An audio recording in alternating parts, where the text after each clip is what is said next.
Hello student, अब हम पढ़ेंगे न्यूक्लियस के बारे में। जैसे इन्होंने कहा है कि हमने अनियन पील को ऑलरेडी उसका टेम्परेरी माउंट हमने प्रिपेयर करा था, जिसमें हमने आयोडीन सॉल्यूशन यूज करा था। वो कह रहे हैं अगर तुम आयोडीन सॉल्यूशन डाले बिना अगर उस पील को ऑब्जर्व करोगे तो क्या तुम्हें कुछ दिखाई देगा?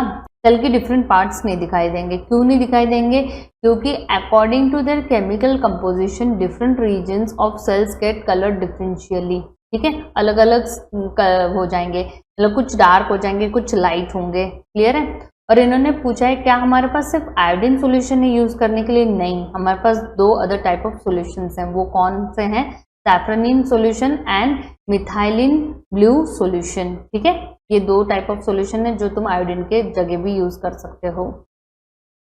अब है, इन्होंने कहा है कि Was there a darkly colored spherical or oval dot-like structure near the center of each cell? Yes, और वो सेल, वो स्ट्रक्चर को हम क्या कहते हैं? न्यूक्लियस कहते हैं। ठीक है, The nucleus has a double layer covering called nuclear membrane. The nuclear membrane has pores which allow the transfer of material from inside the nucleus to its outside, that is to the cytoplasm. ठीक है, तो यहाँ पे तुम इसकी diagram देख सकते हो। तुम देख रहे हो हर एक जगह क्या है, तुम्हारी डबल लेयर की कवरिंग है। तो डबल लेयर की जो ये कवरिंग है इसको हम क्या कहेंगे? न्यूक्लियर मेम्ब्रेन कहेंगे। तुम देख रहे हो ये जो न्यूक्लियर मेम्ब्रेन की जो बाउंड्री है, it is not continuous, there is a gap. ठीक है, हमें वो गैप दिखाई दे रहा है। ये जो गैप है इसको हम क्या कहेंगे? इन सारे गैप्स को हम कहेंगे न्यूक्लियर पोर। अब इन ये जो गैप है इनका फंक्शन क्या है? ये क्या करते हैं? ये ट्रांसफर करते हैं materials from inside the nucleus to its outside. ठीक है, तो ये मटेरियल का जो ट्रांसपोर्टेशन है वो ये न्यूक्लियर पोर्स के थ्रू होता है। The nucleus also contains chromosomes which are visible as rod shape structures only when the cell is about to divide. तो तुम्हें क्रोमोसोम्स कब दिखाई देंगे? जब सेल डिवाइड होने वाला है। ठीक है, Chromosomes contains information for inheritance of characters from parents to next generation in the form of DNA. तो इन्हीं क्रोमोसोम्स के अंदर हमारा जो हेरिडिटी इंफॉर्मेशन है वो स्टोर होता है in the form of DNA molecules. Chromosomes are composed of DNA and protein. ये क्वेश्चन पूछा जाता है कि बताओ क्रोमोसोम किस चीज से बने हुए होते हैं? तो वो DNA एंड प्रोटीन से बने हुए होते हैं। DNA molecules contain the information necessary for constructing and organizing cells. तो डीएनए के पास सारी टाइप ऑफ इंफॉर्मेशन होती हैं। फंक्शनल सेगमेंट ऑफ डीएनए को हम क्या कहते हैं? जीन्स कहते हैं। In a cell which is not dividing, this DNA is present as part of chromatin material. वो कह रहे हैं जो सेल डिवाइड ही नहीं हो रहा है तो उसमें ये कैसे प्रेजेंट होंगे?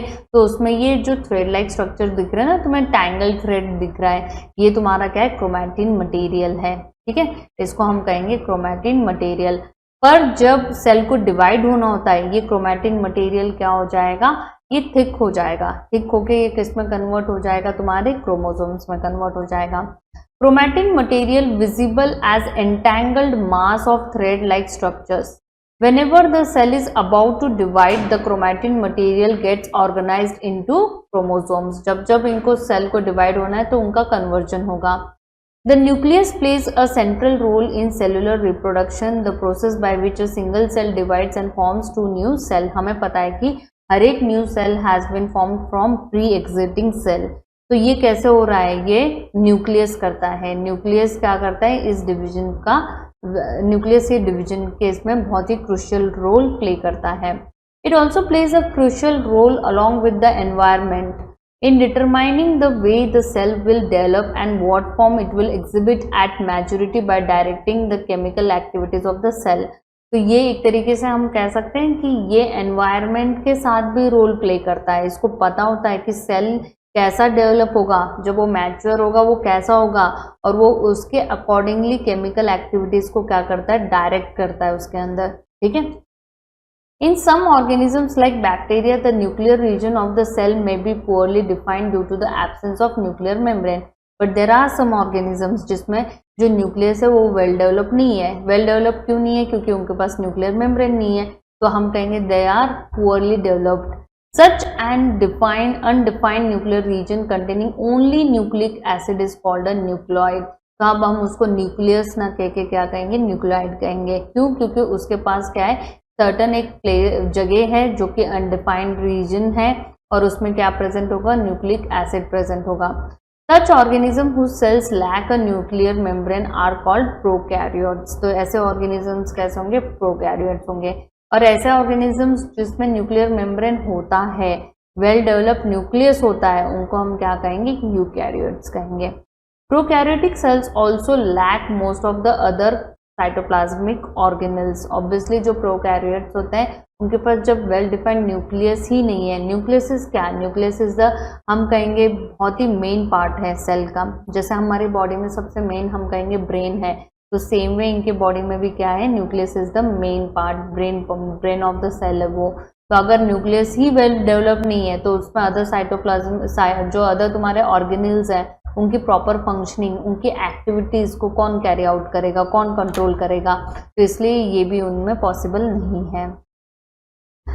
Many of the functions of such organelles are also performed by poorly organized parts of the cytoplasm। तो थोड़ा बहुत तोड़ मरोड़ के मतलब कुछ functions वो कर लेते हैं। The chlorophyll in photosynthetic prokaryotic bacteria is associated with membranous vesicles, bag-like structures, but not with plastids as in eukaryotic cells। तो कह रहे हैं कि जैसे एक सेल ऑर्गेनेल है प्लास्टिड, जिसके बारे में हम फर्दर पढ़ेंगे, तो इनका कहना है कि हमारे जो प्लांट्स हैं उनके पास तो एक स्पेशल सेल ऑर्गेनल्स हैं, वो क्या है, प्लास्टिड्स हैं।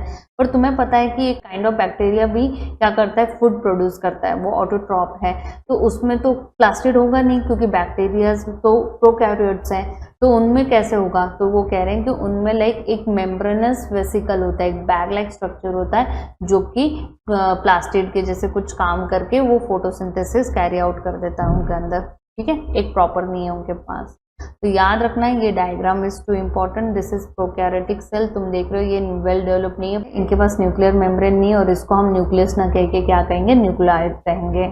Cell organelles are enclosed by membranes. In prokaryotes beside the absence of a defined nuclear region the membrane bound cell organelles are also absent. तो उनके पास ना ही न्यूक्लियस वेल डेवलप्ड है, ना ही उनके पास सेल ऑर्गेनल्स हैं, ठीक है। स्पेशली जो मेम्ब्रेन बाउंड है, जिनके पास बाउंड्री है, ऐसे सेल ऑर्गेनल्स तो एब्सेंट है। On the other hand eukaryotic cells are nuclear membrane as well as membrane enclosed organelles, उसके पास सब कुछ अवेलेबल है।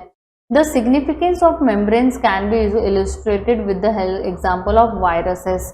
याद रखना है viruses lack any membranes and hence do not show characteristics of life until they enter a living body। तुम्हें पता है वायरसेस जब तक वो होस्ट बॉडी के अंदर एंटर नहीं करेंगे they are non living, as soon as वो किसी की बॉडी में एंटर कर जाएंगे they act like a living and use it cell machinery to multiply. और फिर वहां पे उनका वायरसेस का क्या होता है, मल्टीप्लीकेशन स्टार्ट हो जाता है।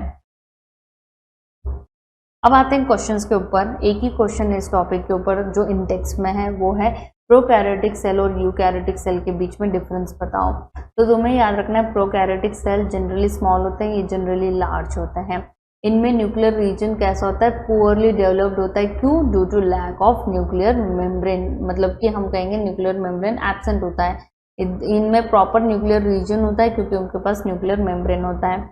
इनमें ऑलमोस्ट एक सिंगल क्रोमोसोम प्रेजेंट होता है, इनमें more than one chromosome present होता है। इनमें membrane bound cell organelles absent होते हैं, उनमें membrane bound cell organelles present होते हैं। क्लियर है, तो ये डिफरेंस है जो कि इन्होंने फिलिंग द ब्लैंक्स में पूछा है, पर तुम्हें इन एग्जाम्स इसको प्रॉपर डिफरेंस के फॉर्म में पूछेंगे। अब नेक्स्ट टॉपिक इसका है सेल ऑर्गेनल्स, जो कि हम डेफिनेटली नेक्स्ट वीडियो में देखेंगे क्योंकि it is too vast topic, बहुत ही सारे सेल ऑर्गेनल्स हैं, तो ये हम बाद में कवर करेंगे।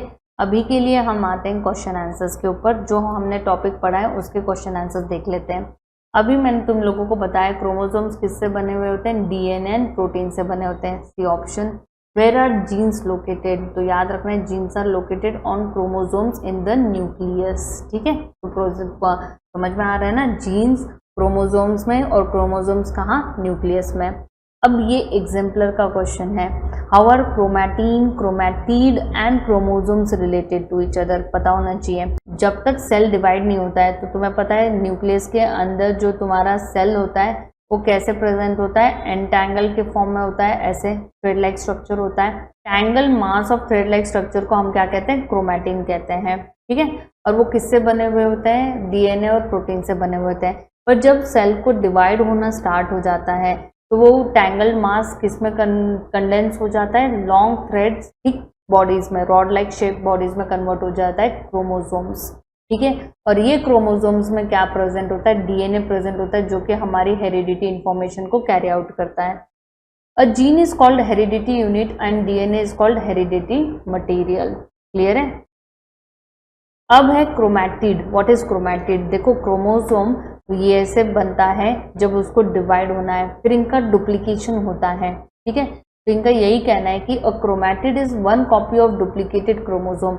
इनिशियली जो तुम्हारा क्रोमोसोम है वो ऐसे है, पर उसका डुप्लीकेशन होगा तो ऐसे फॉर्म होगा, and which is generally join to other copy by a centromere. तो ये सेंट्रोमियर ये पार्ट है इसका। ठीक है, ये सिस्टर्स क्रोमैटिड्स है, मतलब ऊपर वालों के ये कॉपी हैं, और इनको हम क्या कहते हैं, क्रोमैटिड्स कहते हैं। क्या हम कह सकते हैं क्रोमोसोम्स किससे बने हुए होते हैं, क्रोमैटिड्स से, एंड क्रोमैटिड्स किससे बने होते हैं, क्रोमैटिन से बने होते हैं। अब आते हैं हम न्यूक्लियस की डायग्राम। ये भी एग्जाम्पलर में क्वेश्चन है, तुम्हें इसकी डायग्राम आनी चाहिए, तो डायग्राम ढंग से प्रॉपरली करो। तुम्हें याद रखना है there is a double membrane, तो तुम ऐसे डबल मेम्ब्रेन दिखाओगे। ठीक है, ऐसे, फिर इसके अंदर एंटांगल मास दिखा दोगे, फिर डॉटेड डॉटेड दिखा दोगे, जो कि न्यूक्लियोप्लाज्म है तुम्हारा। एक सेंट्रली लोकेटेड तुम्हारा क्या होगा, न्यूक्लियोलस होगा।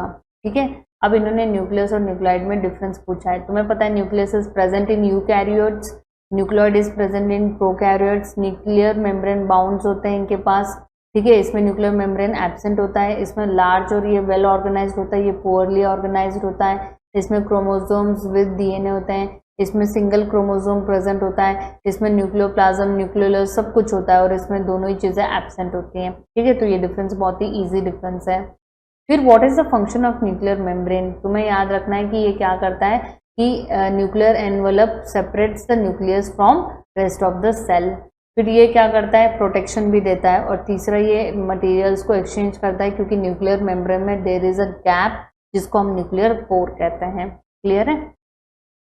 फिर ये कह रहे हैं the undefined nuclear region of prokaryotes को हम क्या कहते हैं, न्यूक्लियोलॉइड कहते हैं। न्यूक्लियोलस नहीं होता है, न्यूक्लियोलस न्यूक्लियस के अंदर होता है। ठीक है, और what is bacterial cell and onion peel? तुम्हें याद रखना है bacteria is prokaryotes, onion is eukaryotes. तो एक तरीके से तुम्हें इनके बीच का डिफरेंस लिखना है यहाँ पे। ठीक है, तो इसको कर लेना, ये इसके ऊपर भी क्वेश्चन पेपर में पूछा जाता है।